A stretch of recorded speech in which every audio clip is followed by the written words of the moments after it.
Come on in.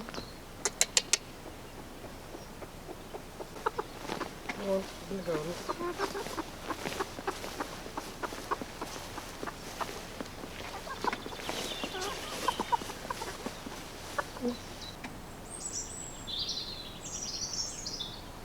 Hello, welcome back to the garden. I've actually just finished trimming it all, so that's why I'm covered in bits of foliage. My next job is to pot up the brassicas, so I thought I'd show you doing that. And we're going to have a look in the polytunnel and see how those seeds have been getting on.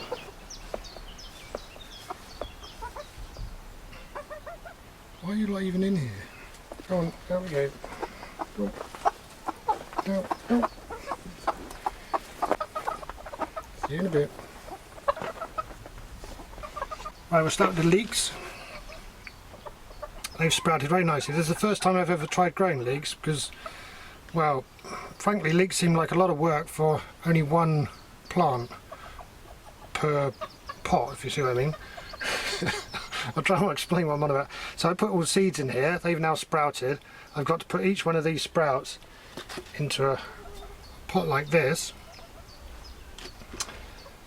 Then it's just going to grow into one thing that I eat, whereas I do the same procedure with say broccoli, and you get loads of, well, anyway, it'll be nice to have some leeks, and they're doing rather well, but I've had to put them here right at the doorway because they were getting too hot down the other end where the tomatoes and chilies are. That's like the warm end of the polytunnel down there.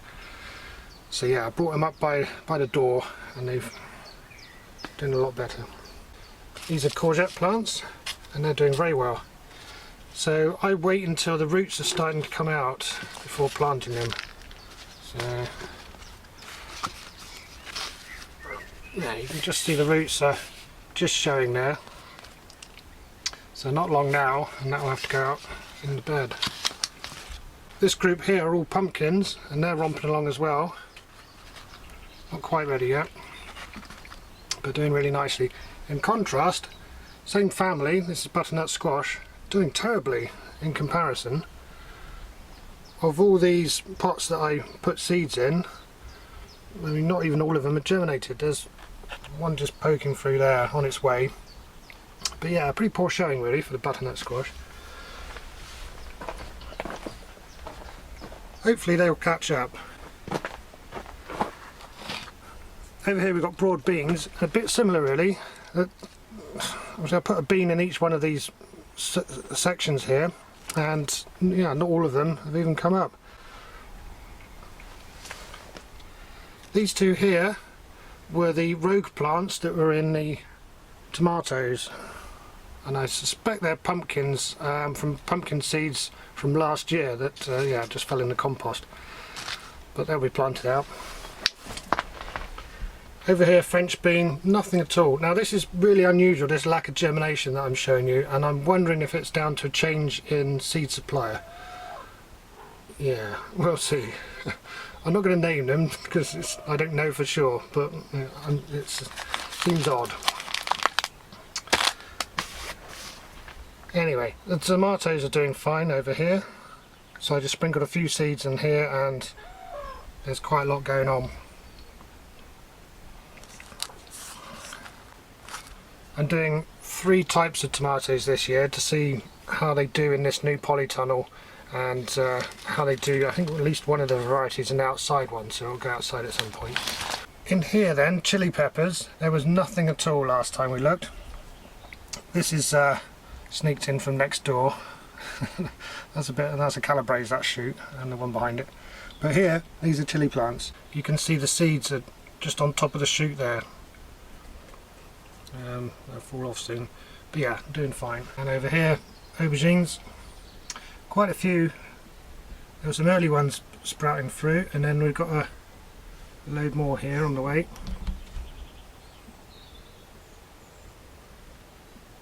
Over here then, these are the brassica family that I'm going to pot up today, and to be honest I think they're a bit overdue.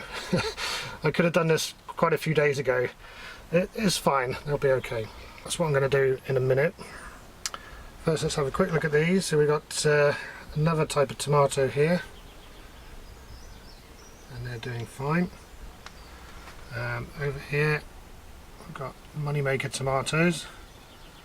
I seem to have put all the seeds in one spot, but they're doing fine. All these tomatoes, they'll all be potted up in time. And here we've got capsicums. So capsicums, also known as bell peppers, the great big peppers that aren't super hot. Sweet peppers, I suppose. Yes. One there, one there. There's one just poking through there. And a couple more on their way there, so that'll be plenty. So the polytunnel's working out really nicely so far. The temperature outside got up to the low 20s for a couple of days, and on one of those days I did have to open this door as well to let a breeze all the way through, and that was great. Great to be able to do that, have a bit of flexibility in the polytunnel. Yeah, and as you can see, even the chili peppers, which are quite hard to germinate at low temperatures, have done so, and they're on the way. I'll start with the kale then. Now, as per usual, I've well overdone it. I've got many more plants than I need here. I want to end up in the bed, in the brassica bed, with 10 strong, healthy plants. So I'm going to pot up 12, and I'm going to do that for the other 2 as well. This is that multi-purpose compost I dumped in here last time. It's gone dry as dust at the moment, which isn't great. Sort that out in a minute.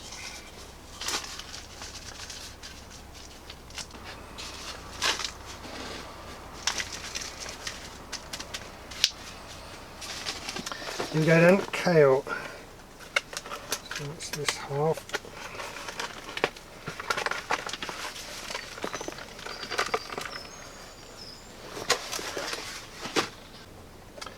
I'm just taking the biggest ones, the strongest looking plants, and as much root as I can. Stick that in there.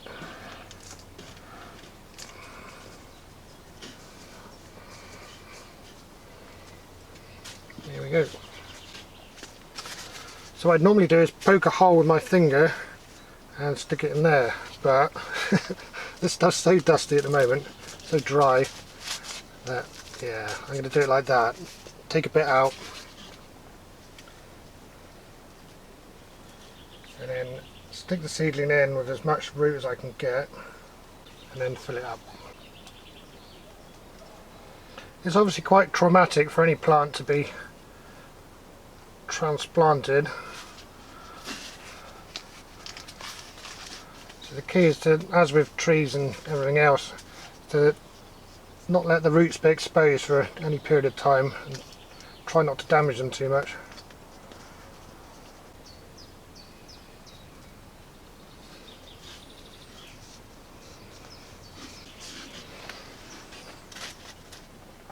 So that's that then for the kale anyway.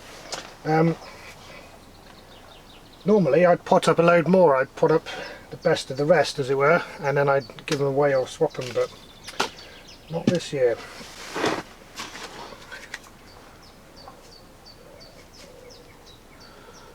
What I must do in a minute is soak all these in water and then wait for a bit, because this is so dry, this compost, most of that water will just run straight through, but some of it will soak in there and swell up the compost a bit, and then an hour or so later I can give it another dousing with water, and that water should stay in there.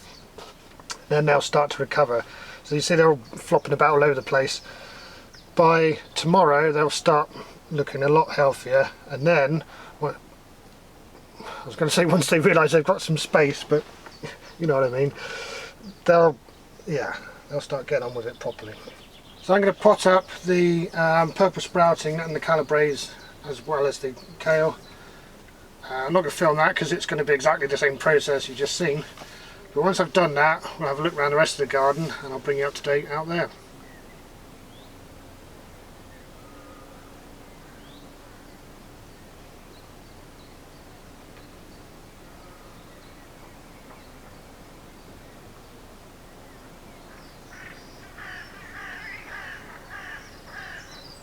So this chicken might look like she's trying to bury herself in the ground, but she's actually having a dust bath. This is how they control mites. This is how chickens normally control mites on themselves.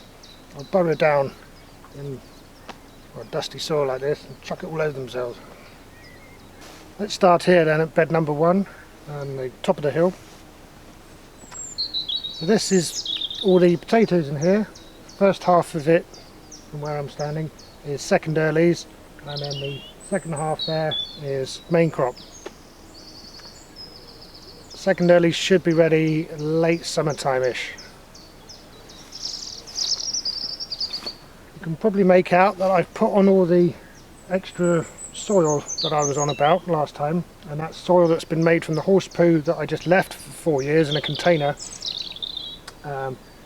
Yeah, it's kind of digested itself down. It got infiltrated by worms which broke it all up, and it's made really good soil. Down at the main crop end there's nothing visible at all at the moment, but down here in the second earlies there's some just about poking through. You can probably make out as well that I've put a little fence around the potato patch here. That's obviously to keep the chickens out.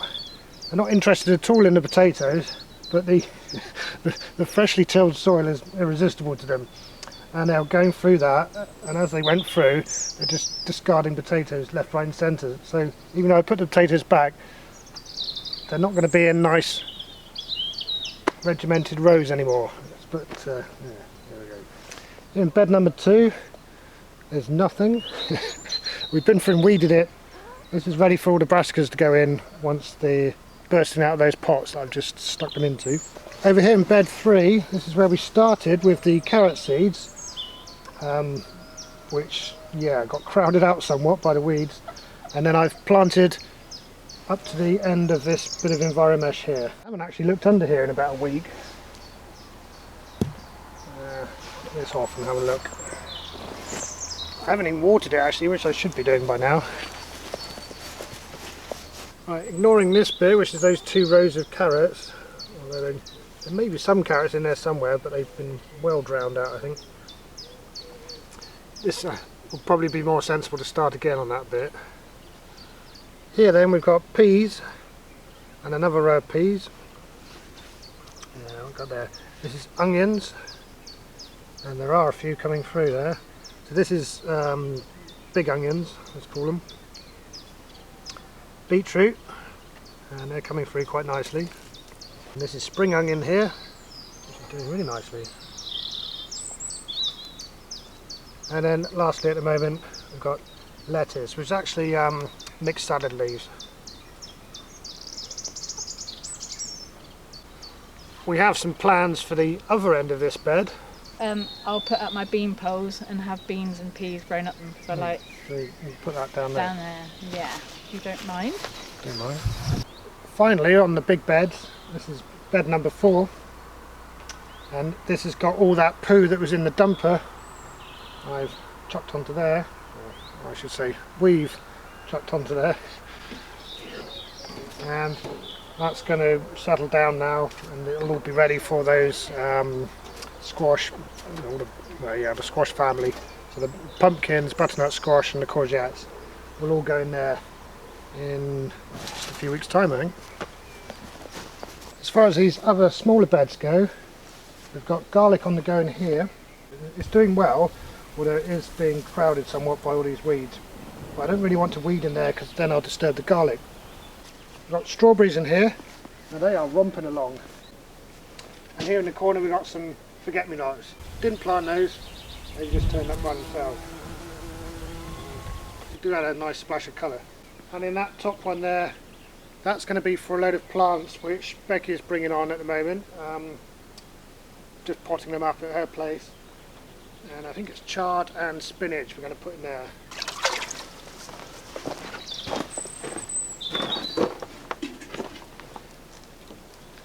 Here we are then, 12 calibres.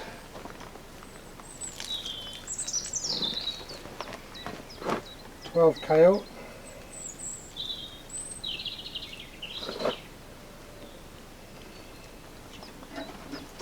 And 12 purple sprouting. Give it an hour or so and then water all those again, and then the compost should be in a state that can actually hold on to the water.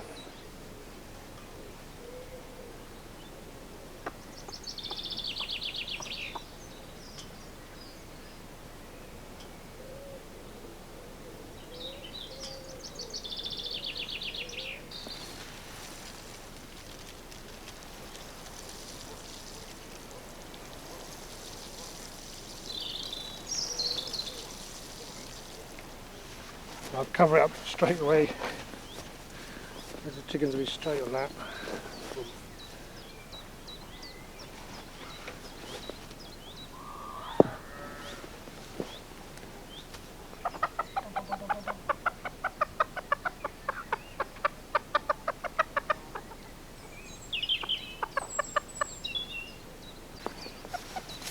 Well, that's it for now. Cheers.